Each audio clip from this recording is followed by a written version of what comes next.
I'm back at it this morning. I moved a short way down the road from where I was yesterday. Yesterday had a good deer population. Hoping I find another good deer population in this spot today. Hopefully I can put a lot of miles on between now and lunch and check this whole area out. It's not as big as the area I went to yesterday, so hopefully I'll be able to fit it all in before it starts pouring rain. It's going to rain for like 3 days, so let's get started. I am barely in the woods. I'm only about 250 yards, and I'm on the border with private, going around the back end of this field up onto the ridge. I've already got good rubs. That's thick in here. This is the first spot I found that I like. Got oaks in here. Come back here when it's early season, see if they're dropping, and I might be able to get in this tree right here somehow.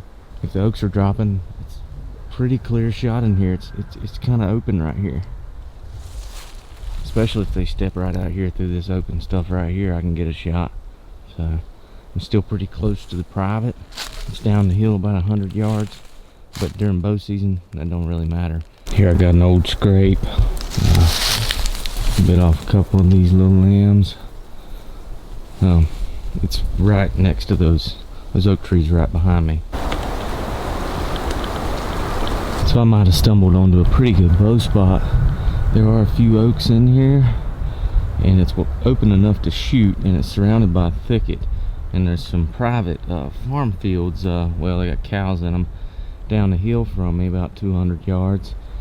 This might be a great place to come early season and see if I can find some acorns and get on a deer early season. Got another rub.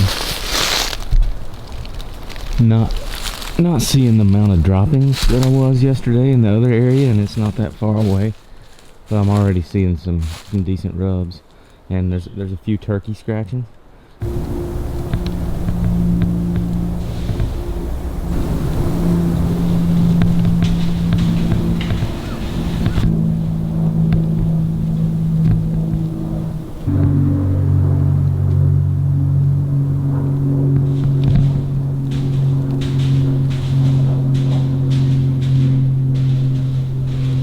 That's definitely the best kind of sign when you're scouting for deer. Deer that you can walk up on. Deer that don't blow when they see you and run off. That's the kind of deer I want to hunt.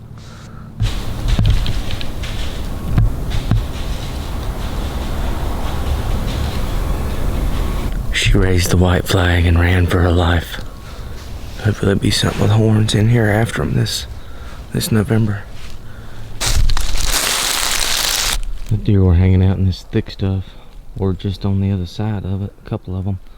I'm gonna try to circle my way around and keep going, and then double back up on top of the big ridge up here and see if I can find any bedding. So I want to point this out. I got the head of a drainage that's just choked up with rhododendron, and the deer are just coming right around the top of it right here. A lot of droppings on the ground right here. Always a good place to check around the top of these little drainages like this, because there's gonna be, especially if they're choked up real thick, they're gonna be moving a lot of times just right around the top of them. Got some good thick laurel cover behind me. Man, look at that. I don't see many of those. I get to stick my fist in there. So what I like to do when I'm scouting a piece near private land, I kind of want to walk the private edge first. I'm within 150 yards of the private land line right down here, and I want to see where, if the private land people are accessing. Some of them are not hunters, so I want to see if they're accessing. I want to see from where they're accessing. I want to see where the tree stands are. That's how you know where the pressure's at. Especially want to see where their cameras are, because they're going in and checking those cameras and putting scent back in the same spot over and over, usually, unless it's a cell cam, but a lot of those don't work up here in these mountains. So I'm following the private land line on out, and then I'm gonna head up the mountain and check that top 1/3 of the mountain out. I'm gonna keep following this line down through here. So far I have not seen any evidence of these private land people coming up in the woods right here and hunting. They may not be hunters.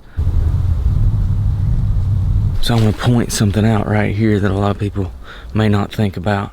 When you see old posted signs like that on the private land, that usually means a couple of things. One, they're not getting a lot of people bothering them right here on the section of the National Forest behind their house. If they were real hardcore hunters and they had a lot of other hunters coming in here, they would have fresh posted signs up. Those posted signs there are at least 4 or 5 years old. I mean, they're totally bleached out white by now. Also, if they were real hunters, they would probably be putting up fresh posted signs every year. Now, I'm on a main trail coming from the back end of their property, and I'm not seeing where anybody's using four-wheelers or anything like that in here. And so far, I haven't seen a tree stand, so that tells me that most likely there's not a lot of pressure on the National Forest back here from the public land guys, and that the private land people are not that interested in hunting either. So that is a big win. That means I am more likely to spend time here. Got another real good shredded tree right here. It's kind of low to the ground, but it's a big rub. Could have been done by a younger deer though. It's kind of opening up in front of me. It's kind of too open in here. I like the area that I've already walked through because it was thick, and I feel like the deer feel safe in there. But once hunting pressure comes on, I don't see them moving through stuff like this a lot during the daylight, not this wide open timber. Sometimes they'll come running through, but the vast majority of the deer will be using thicker cover. So the turkeys have really been in here, really heavy through here. So both spots I've been on this trip, I found good populations of birds.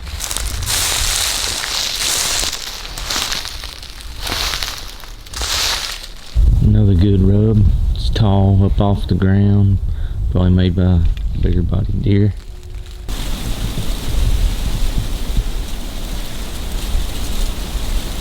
Got another group of does in here.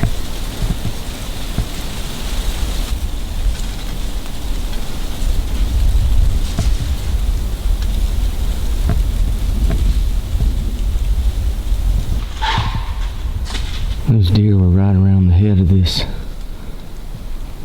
drainage right here, right around the top of it. It's kind of thick down here, it's wide open over in here, and they just showed me where they like to go, so I'm going to follow them up through there. I'm going to continue along the private line, then I'm going to ease around up there and look for beds where those does ran off at. They can blow all they want, that'll just let me know where they go. Got more old rubs around the top of this.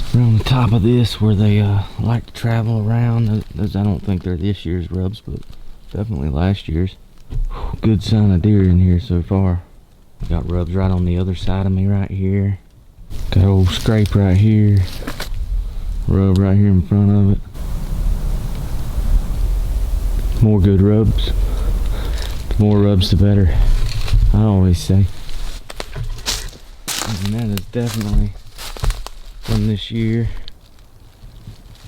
So we got a old scrape right here, and I don't see this often, but they've been chewing on the end of this old dead limb.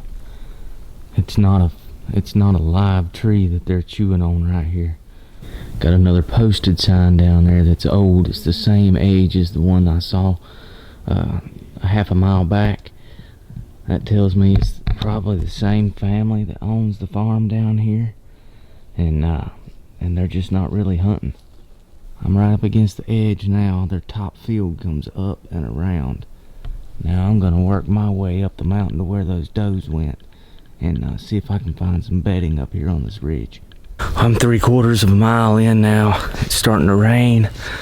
I'm up against I'm as far as I can go. The public ends right over here, but I've never found a spot right up against a giant farm field like this that didn't have tree stands and any hunting pressure. I'm gonna take it as a gift because I like the area, but nobody's hunting right here. This is an obvious evening stand, you know, find where the deer are funneling down and coming to this grass.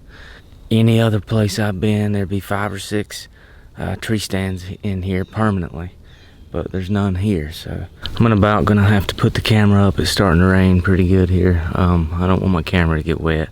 I want to say one more thing. I'm gonna finish up my trip going up the mountain up here and then cutting across back to my truck. But this mountain is straight up and down. There's no finger ridges coming across it. Where I'm gonna look for bedding up this mountain where this does went, I'm gonna look for benches that I couldn't see on the topographic maps, or I'm gonna look where old trees have fallen over years ago and left a flat spot, or behind boulders. They'll routinely bed behind boulders because it leaves a little flat spot behind most boulders. Well, it just stopped raining, and I come all the way almost back out to the truck and decided to look at a little pocket, a little strip of public that I didn't look at on the way in. And I got in here, and the very first thing I find is a rub almost the size of my leg. I'm gonna keep it going on up onto this next knob and off the other side, and that's about where the public ends, about less than a quarter mile that way, but it's kind of a little strip in here that goes this way. I'm definitely interested now that I'm starting to find some good rubs. Got a ton of droppings in here.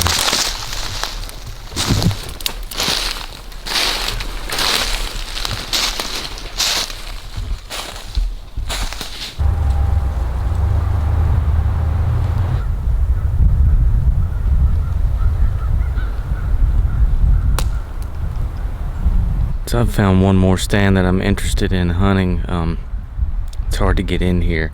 It's in between two thickets in a pine stand. And I'll just pick any of these pines up the hill off the top of the ridge. I can shoot all the way down through these pines. There is countless trails coming out of this thicket that I just came through that had big rubs in it. And then the public ends over here a couple 100 yards, but it's all thicket over that way too. Down below me is actual, it's cow pasture. It's just a little pocket. There's no stands in here, nobody hunting it. It looks really good. It's gonna be difficult to get in here. Would have to sneak in here in the afternoon during the daylight because it's so thick getting in here. But I believe that's also why nobody else is coming in here. So that is the end of my trip. I'll catch you next time.